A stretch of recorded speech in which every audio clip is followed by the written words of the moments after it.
म्हणली तुला माझी एवढीच काळजी होती तर दवाखान्यात घेऊन जायचं होतं. काय बोलू काय सुधारणा मला तिला. त्यांचं काय 2 दिवस गेली की लागते डोकं दुखायला. असं कधी होतं का? उगाच ना काम चुकारपणा करायचंय. मला विचारा ना, मला माहितीये कशी आहे तुमची आई ती. चला. पण लोक काय म्हणतात ग, दवाखान्यात तर न्यावं लागेल. दवाखान्यात न्यावं लागलं म्हणजे? अहो प्रायव्हेट डॉक्टरचा काय खर्च कमी आहे का? हा, कुठं पण जाऊन येते, सिटी स्कॅन करावं लागल, असलं नाही जमणार आपल्याला. आणि एवढंच डोकं दुखतंय ना, आणि लोक काय म्हणतील याचा विचार करताय ना, तर तिकडे सरकारी दवाखान्यात घेऊन जा. तिकडे काय सोय व्हायची ना त्यांची होईल तिथं बघा. तिथून कशी 2 दिवसात वापस नाही येत आपल्या घरी. आणि दुखतच असेल डोकं तर राहू द्या महिनाभर. मला तरी कुठं काय फरक पडते.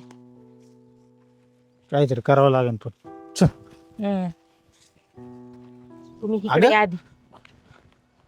अगं इथं वरती कशाला आणलं? वरती कशाला आणलं म्हणजे? तुमची आई बसली आहे ना खाली. आता काय केलं तिने? काय केलं? तुमच्या आईचे उद्योग ऐकलेत का तुम्ही? हा, अहो त्या आळीतल्या बाया मला येऊन सांगतात आहे, तुमची सासूबाई पाहिली का? अहो त्या दुसऱ्या पुरुषासोबत कुठं फिरती ती.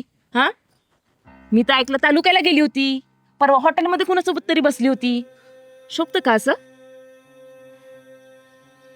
आई असं वागल मला नाही वाटत.